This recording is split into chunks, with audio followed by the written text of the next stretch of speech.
Federalist 35. The same subject continued, concerning the General Power of Taxation. For the Independent Journal. Hamilton. To the People of the State of New York.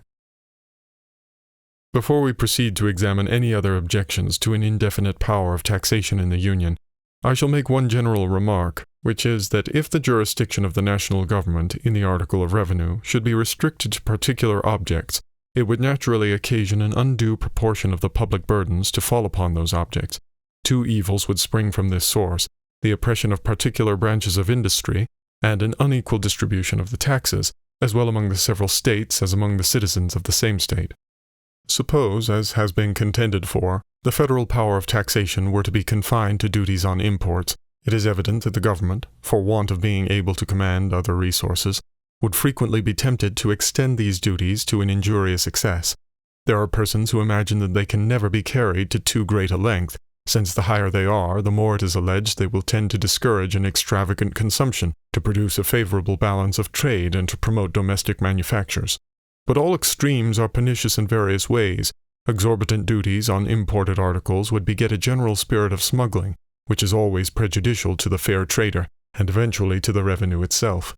They tend to render other classes of the community tributary in an improper degree to the manufacturing classes to whom they give a premature monopoly of the markets.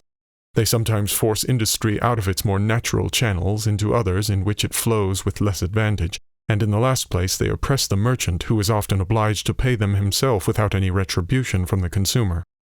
When the demand is equal to the quantity of goods at market, the consumer generally pays the duty. But when the markets happen to be overstocked, a great proportion falls upon the merchant, and sometimes not only exhausts his profits, but breaks in upon his capital. I am apt to think that a division of the duty between the seller and the buyer more often happens than is commonly imagined. It is not always possible to raise the price of a commodity in exact proportion to every additional imposition laid upon it. The merchant, especially in a country of small commercial capital, is often under a necessity of keeping prices down in order to a more expeditious sale.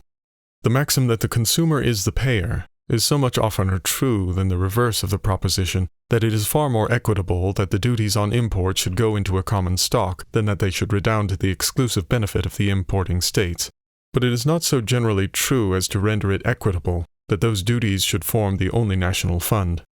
When they are paid by the merchant, they operate as an additional tax upon the importing state, whose citizens pay their proportion of them in the character of consumers.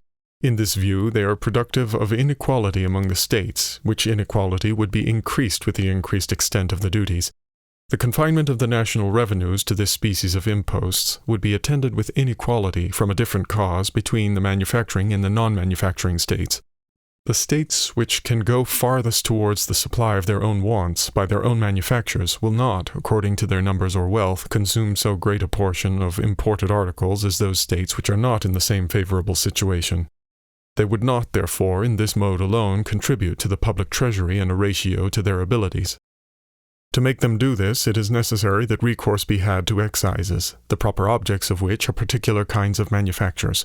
New York is more deeply interested in these considerations than such of her citizens as contend for limiting the power of the Union to external taxation may be aware of. New York is an importing state, and is not likely speedily to be to any great extent a manufacturing state.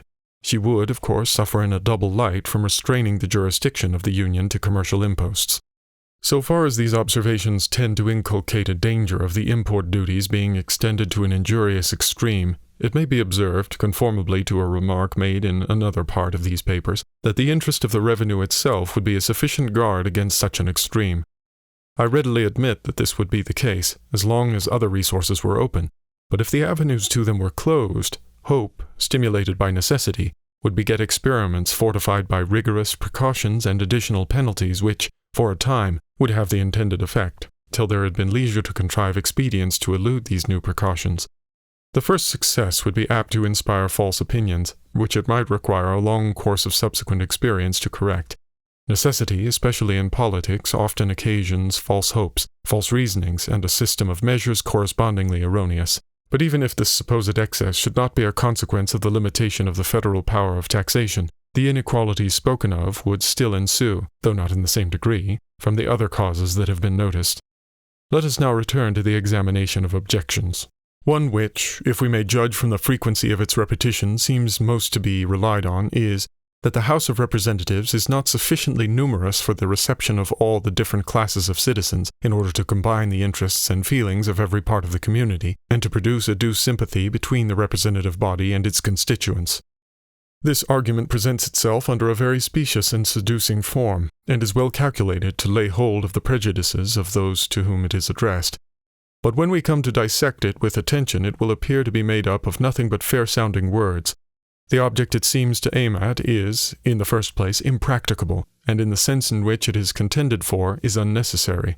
I reserve for another place the discussion of the question which relates to the sufficiency of the representative body in respect to numbers, and shall content myself with examining here the particular use which has been made of a contrary supposition in reference to the immediate subject of our inquiries.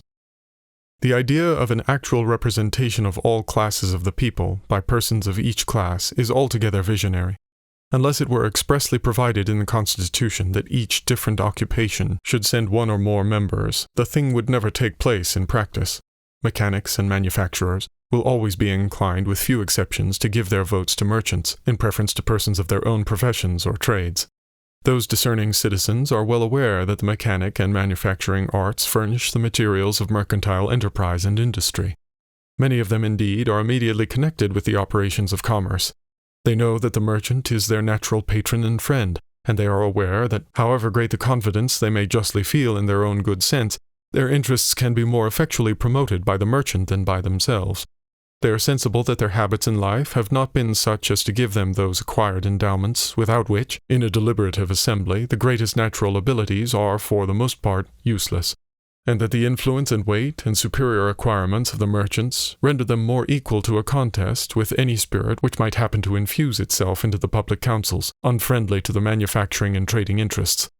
These considerations and many others that might be mentioned prove, and experience confirms it, that artisans and manufacturers will commonly be disposed to bestow their votes upon merchants and those whom they recommend.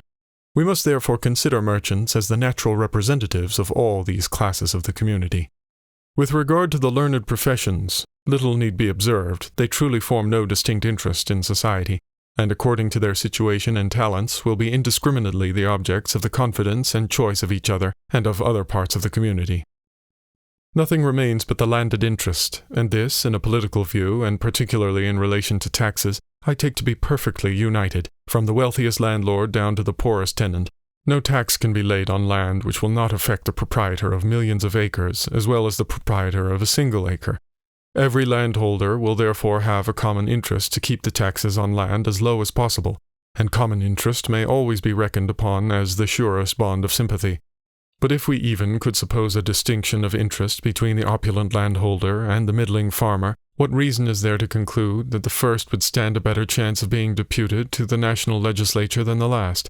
If we take fact as our guide and look into our own Senate and Assembly, we shall find that moderate proprietors of land prevail in both. Nor is this less the case in the Senate, which consists of a smaller number, than in the Assembly, which is composed of a greater number. Where the qualifications of the electors are the same, whether they have to choose a small or a large number, their votes will fall upon those in whom they have most confidence, whether these happen to be men of large fortunes, or of moderate property, or of no property at all. It is said to be necessary that all classes of citizens should have some of their own number in the representative body, in order that their feelings and interests may be the better understood and attended to. But we have seen that this will never happen under any arrangement that leaves the votes of the people free. Where this is the case, the representative body, with too few exceptions to have any influence on the spirit of the government, will be composed of landholders, merchants, and men of the learned professions. But where is the danger that the interests and feelings of the different classes of citizens will not be understood or attended to by these three descriptions of men? Will not the landholder know and feel whatever will promote or ensure the interest of landed property, and will he not, from his own interest in that species of property, be sufficiently prone to resist every attempt to prejudice or encumber it?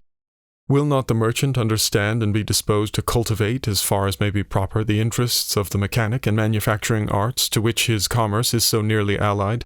Will not the man of the learned profession, who will feel a neutrality to the rivalships between the different branches of industry, be likely to prove an impartial arbiter between them, ready to promote either so far as it shall appear to him conducive to the general interests of the society?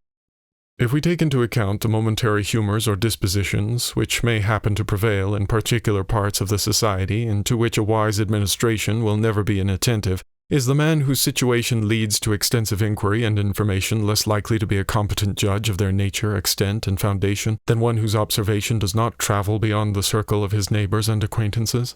Is it not natural that a man who is a candidate for the favor of the people and who is dependent on the suffrages of his fellow citizens for the continuance of his public honors should take care to inform himself of their dispositions and inclinations, and should be willing to allow them their proper degree of influence upon his conduct?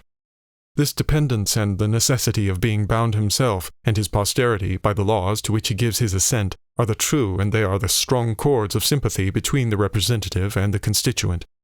There is no part of the administration of government that requires extensive information and a thorough knowledge of the principles of political economy so much as the business of taxation. The man who understands these principles best will be least likely to resort to oppressive expedients or sacrifice any particular class of citizens to the procurement of revenue. It might be demonstrated that the most productive system of finance will always be the least burdensome. There can be no doubt that in order to a judicious exercise of the power of taxation, it is necessary that the person in whose hands it should be acquainted with the general genius, habits, and modes of thinking of the people at large, and with the resources of the country. And this is all that can be reasonably meant by a knowledge of the interests and feelings of the people. In any other sense, the proposition has either no meaning or an absurd one, and in that sense let every considerate citizen judge for himself where the requisite qualification is most likely to be found. Publius.